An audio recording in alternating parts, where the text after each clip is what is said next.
We are going to go ahead and talk about the NFC North, man. So, Rod, man, who do you want to start with, man? Where you want to start? You know what? Let me start with the guys who are at the top, man. Let's roll with Detroit, man. Let's Man, start go ahead. there. All right, man. So, what do you have for us in regards to the Detroit Lions, man? How do you feel about them going into 2025, and what do you actually what do you want to go ahead and focus on in part of this discussion? So when it comes to the Detroit Lions, Herbie, first of all, I do want to make a point to say that as a fan of what has been a maligned franchise for decades, I do take a liking to the underdog teams, right? The year that Baker Mayfield Browns beat the Steelers in the playoffs, I had no dog in that fight, but it was a feel good thing for me because I like watching the underdog teams, the team, the franchises whose teams always disappoint or always just stuck in the mud. The Lions have been a really damn good feel good story, and when you look at the foundation that Dan Campbell has built, along with ownership in the front office, get the culture that they've built. I don't think anybody should expect them to be a team that falls off the cliff. However, Herbie, I do have my concerns about the Lions, Herbie.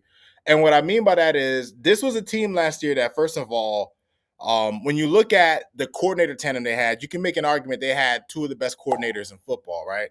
And they lost both of them. Ben Johnson, for what it's worth, Herbie, was one of the most creative play designers in the game, and also and simultaneously one of the play callers, right? And it was a match made in heaven when you look at him and the offensive line Detroit had, and the weapons that Detroit had, and the quarterback and everything. It was just a perfect amalgamation. But now you look at it, Herbie. They lose Aaron Glenn, they lose Ben Johnson, and they've also lost some talent too, Herbie. The Lions had Frank Ragnow retired this offseason. He was one of the best centers in the league, right? They lost Kevin Zeitler in free agency, right? So their offensive line is going to be asked out now. Their tackle positions are still solid, especially with Penei Sewell, who is at minimum a top three tackle. But you kind of wonder what like how John Morton is going to put these pieces together. And listen, I'm not trying to spell doom because we haven't seen what it's going to look like yet, right? And the talent is still there. The quarterback Jared Goff is still there. You wonder if John Morton could maybe take him to a higher level than Ben Johnson. I don't quite know about that. But when I look at the Detroit Lions, and even their defense, I don't want to forget about their defense. Unfortunately, they dealt with a lot of injuries last year. They get Aiden Hutchinson back. That's I mean, obviously that's when he went down, that was spelling the beginning of the end.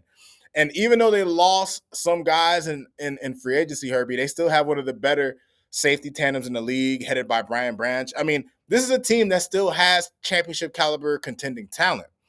But the question remains, Herbie, especially when you look at how hard their schedule is. They have probably one of the toughest schedules in the NFL. I think that they're going to take a step back at offensive line, which is definitely going to affect their effectiveness on offense. And when you look at the division that they're in, Herbie, I think the NFC North, and we're talking about it today, I think the NFC North has the makings of being one of the toughest divisions in football.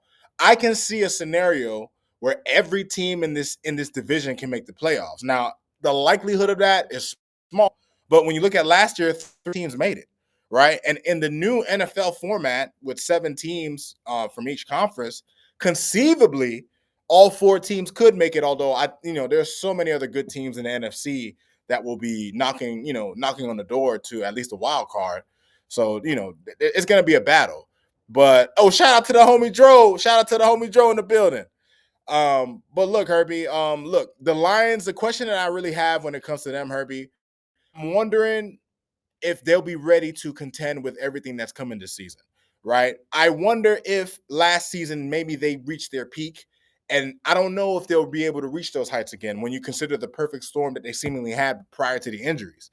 And that's not, listen, Lions fans, I'm not trying to spell doom for y'all because you guys easily playoff team. Like, it's not, I mean, I'm not talking about the Lions completely falling off a cliff, but the Packers are coming, and I'm going to be talking about them coming up shortly.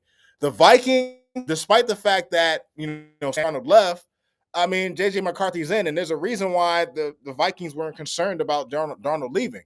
I mean, JJ McCarthy is the quarterback that I forget his name, Kevin O'Connell picked. You know what I'm saying? So Obviously, he has some faith in him. And then you look at the Bears and all the additions that they made. So the Lions have all the rest of the NFC North coming for them. And listen, Lions fans, don't shoot me on this, man, but I don't have y'all winning the division this year. I think the Lions are going to take a little bit of a step back. I think the division's going to Man, get tougher, but they're not my division winner, Herbie. They're not my division winner, man. But they'll make the playoffs easy, of course. They'll be one of the I better mean, in the NFC. Sure. yeah, for sure. We'll see. We'll see. You never know, bro. It's football, dog. So